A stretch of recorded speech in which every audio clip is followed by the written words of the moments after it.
এক মডেল অভিনেত্রী সাওয়ালি, সে এসে বলতেছে বোরকা পরা এগুলো ইসলামের পোশাক না, এগুলো সৌদি আরব থেকে আসছে, নবীর যুগে বোরকা ছিল না। জোরে কর নাউজুবিল্লাহ। ওই মডেল অভিনেত্রী সুন্দরী ওই মহিলা বলতেছে নবীর যুগে বোরকা ছিল না, এগুলো সৌদির পোশাক, সৌদি আরব থেকে এই দেশে এসেছে, আর জোর করে মানুষের উপরে চাপায় দেওয়া হচ্ছে। বলেন তো বাজান, নারীদের জন্য পর্দা করা নফল না ফরজ?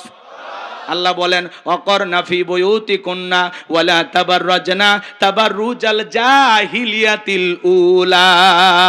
নারীরা তোমরা ঘরের ভিতরে অবস্থান করো, খবরদার জাহিলিয়াতি যুগের মেয়েদের মতো নোংরা অশ্লীল পোশাক পরে নিজের দেহকে প্রদর্শন করো না।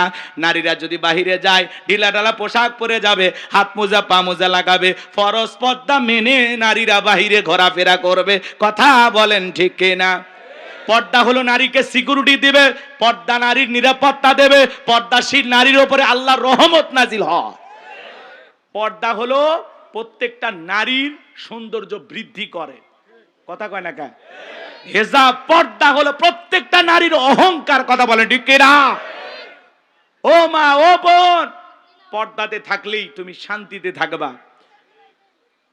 কোন নারী যদি হাত মোজা পা মোজা লাগাইয়া ঢিলা ঢালা বোরকা পইরা রাস্তাতে হেঁটে যায়, শ্রদ্ধার সম্মানে মানুষ মাথা নত করে থাকে। কথা বলেন? আর কেউ যদি বেপরদায় উল্টা পাল্টা পোশাক পরে বিউটি পার্লারের সাজ দিয়া, ঠোঁটটা লিপস্টিক দিয়ে লাল, চোখে দেয় মাস্কারা, যুবকের কাম সারা, লাম খালি মিম খালি, নুনের ওপরে এক নোকটা, পেট খালি পিঠ খালি, ভাবির কপালে ডিজিটাল ফোঁটা, এই রং ঢঙ্গের সাজ দিয়ে কোনো নারী যদি যায়, রাস্তার যুবকেরা কয় মাল গেল রে। কথা কয় না কে? তাহলে চিন্তা করেন মা, যারা বেপরদায় চলাফেরা করে, রাস্তার দুষ্ট যুবকেরা আপনাকে মাল বলে সম্বোধন করে। কোন বোরকা পরা নারীকে এগুলো বলে? এই জন্য মা, নিজের সম্মান নিজে নষ্ট করবেন না। খুব বেশি মডার্ন সাজতে গিয়ে নিজে অর্ধলঙ্গ পোশাক পরবেন না। নিজের সৌন্দর্য নিজে ঠিক রাখবেন মা। কথা বলেন ঠিক কিনা? জান্নাতি নারীদের নেত্রী নাম কি? হযরতে ফাতেমা। আল্লাহ রাসূলের বাড়িতে একদিন গেলেন, দরজায় ডাক দেন, আব্বা দরজা খুলে দেন। বিশ্বনবী দরজা খুলে দিলেন। ফাতেমা তাকায় দেখে নবীজি কান্না করতে করতে চোখ বেবে, দাড়ি ভিজে, জুব্বা পর্যন্ত ভিজে গেছে। ফাতেমা ডেকে বলেন, বাবা একা একা ঘরের দরজা বন্ধ করে কেন কান্না করেন? আমার মা খাদিজার কথা ভেবে কি কান্না করেন? চাচা আবু তালিবের কথা ভেবে কি কান্না করেন?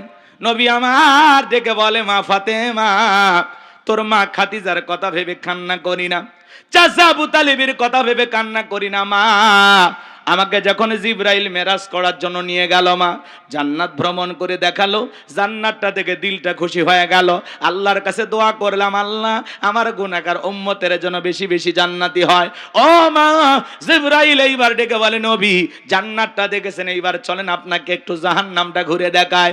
এইবার যখন আমাকে জাহান্নামের ভিতরে প্রবেশ করানো হলো মা, আমি তাকায়া দেখি জাহান্নামের ভিতরে পুরুষের চাইতে নারীদের সংখ্যায় হলো বেশি। আমি তাকায় দেখি মা, এক শ্রেণীর নারীদের চুলের মুঠিগুলো আসমানের দিকে তুলে ধরা হয়েছে, পা থেকে মাথা পর্যন্ত জাহান্নামের আগুন দাও দাও করে জ্বলতেছে। আমি একবার তাকাইয়া আর তাকাইতে পারলাম না।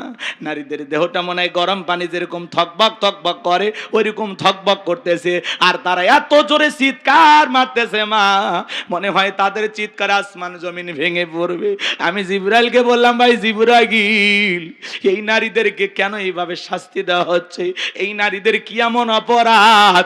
জিবরাইল ডেকে বলে, নবী গো, এই সমস্ত নারী তো তারাই যারা বেপরদায় চলাফেরা করতো, মাথায় কাপড় দিত না, স্বামীর আনুগত্য করতো না। এই জন্য আল্লাহ রাব্বুল আলামিন এই নারীদেরকে এইভাবে শাস্তি দিতেছেন। জোরে বলেন নাউজুবিল্লাহ। হযরতে ফাতেমা এই কথা শোনার পরে চচুরি চুকির পানি ছেড়ে দিয়ে কান্না করেন আর ডেকে বলেন, বাবা এই যদি হয় বেপরদায় চলা নারীর শাস্তি, আজ থেকে আমি ফাতেমা আরো বেশি পর্দার গুরুত্ব বাড়াবো, আরো বেশি পর্দার প্রতি যত্নবান হব। ও গাজীপুরের মা বোনেরা, হযরতে ফাতেমা নবীর মেয়ে হওয়ার পরেও জাহান্নামী নারীদের এই কথা শোনার পরে পর্দার গুরুত্ব বাড়াইতে চাইলো। ও মা, আপনারা তো নবীদের মা, আপনাদের পেট থেকে তো পৃথিবীতে নবী রাসূলদের জন্ম হয়েছে। ও মা, আপনাদের পেট থেকে সাহাবায়ে কেরামের জন্ম হয়েছে, এই পৃথিবীর আল্লাহওয়ালাদের জন্ম হয়েছে, আলেম ওলামার জন্ম হয়েছে। ও মা, তোমার সম্মান মর্যাদা অনেক বেশি মা। ও মা, পায়ে হাত দিয়ে অনুরোধ করে বলে যায়, মা খবরদার খবরদার বেপরদার চলাফেরা করা যাবে না মা। নিজের দেহটাকে সুন্দর করে ঢেকে রাস্তাঘাটে চলাফেরা করার দরকার আছে না নয়? যেই মডেল, যেই অভিনেত্রী বলতেছেন বোরকা সৌদি আরবের পোশাক, নবীর যুগে বোরকা ছিল না। আমরা সেই বোনটাকে বলতে চাই, এখনো সময় আছে, তওবা করে ভালো হয়ে যান। আল্লাহর বিধানের বিরুদ্ধে কথা বলে পৃথিবীর জমিনে শান্তি পাবেন না, নিজের নামটা জাহান্নামের ভিতরে লিখে নেবেন। কথা বলেন ঠিক কি না? যারা পর্দা পছন্দ করে না, ফরজ পর্দাকে বৃদ্ধাঙ্গুলি দেখায়, এরা তসলিমা নাসরিনের ছোট বোন। কথা বলে ঠিক কি না? আল্লাহ মা জাতিকে হেদায়েত দান করেন। কোন সম্ভ্রান্ত ভদ্র ফ্যামিলির মেয়ে বোরকা ছাড়া বাহিরে যেতে পারে না। কথা বলে না কেন? যার স্বামী ভালো, যার বাবা ভালো, ভাই ভালো, একটা ভদ্র পরিবার, সম্ভ্রান্ত পরিবার, এই ফ্যামিলির কোন মহিলা বেপরদায় যেতে পারে না।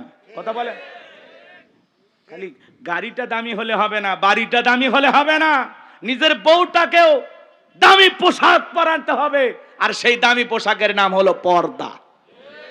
বাইরে যখন বউকে নিয়ে ঘুরতে যাবেন, পর্দা করায় নিয়ে যাবেন। কথা কন নাকি আপনারা? এরপরে বাড়িতে যা ইচ্ছে তাই পরে থাকুক, কোনো সমস্যা নাই, কারণ আপনার জিনিস আপনি দেখবেন, বাহিরের মানুষকে দেখানো যাবে। বউ কি পাবলিসিটি করার জিনিস নাকি পার্সোনাল জিনিস? আমার বউ আমি দেখবো, আমি এলাকার মানুষকে দেখাবো, বন্ধু বান্ধবকে দেখাবো? যারা নিজের বউকে মানুষের সামনে প্রদর্শন করে, মানুষকে দেখা, এদের রুচিতে সমস্যা। কথা কন, এদের রুচিতে সমস্যা। কথা কন ঠিক না? আল্লাহ আমাদের হেদায়েত দান করে। আর একটু জোরে বলেন আমিন।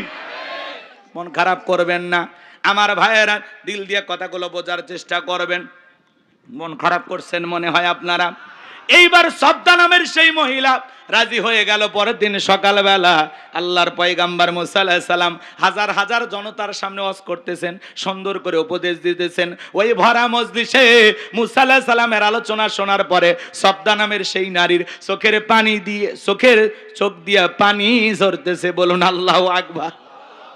এবার নারীটা অজরে চোখের পানি ছেড়ে দিয়ে কান্না করতেছে। কারণ ডেকে বলে, তাড়াতাড়ি করে দাঁড়াও, বলেন আর একটু শুনি। এইবার দুইজন লোক পাঠা দিয়েছে। ওরা বলে, নেতা গতকাল রাত্রিতে 1 বস্তা টাকা দিয়েছে, আর 1 বস্তা টাকা আছে, তাড়াতাড়ি করে সাক্ষী দিয়ে টাকার বস্তাটা নিয়ে যা। সবদা বলে, আর একটু শুনি। বলে, না, শুনতে দেওয়া যাবে না।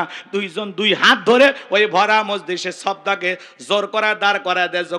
যখন কারণ লাভ মেরে দাঁড়ায়, বলে, মুসা রে ওয়াজ বন্ধ কর, তাকায় দেখ 2 নাম্বার মহিলা দাঁড়াইছে। মহিলাটা 2 নাম্বার না 1 নাম্বার। মুসা নবী কি জানে? রতনে রতন সেনে।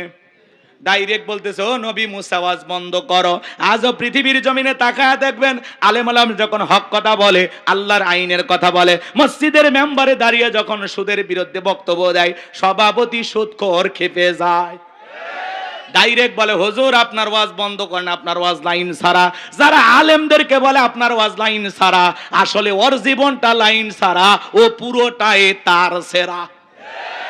কথা কন।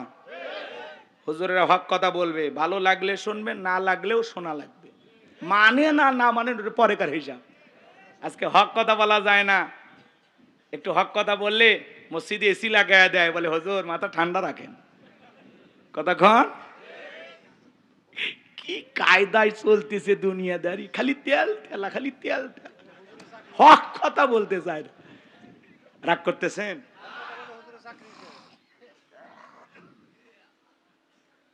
অনেক রাত হবে, কষ্ট আপনাদেরকে দেব না বাজান।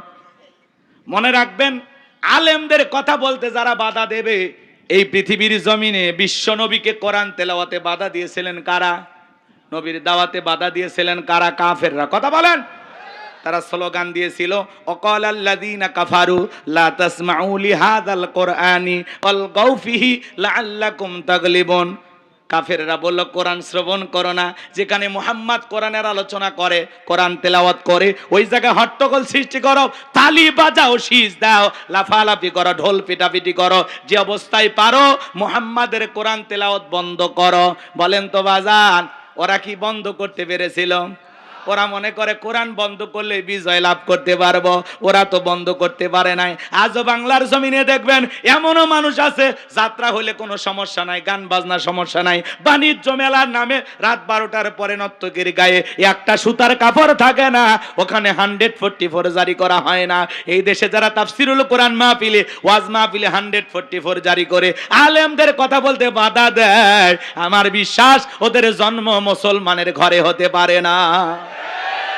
মুসলমান কোরআনের পক্ষে থাকবে, কোরআনের বিরোধিতা করতে পারে না। লম্বা হবে বাজান, লম্বা করব না।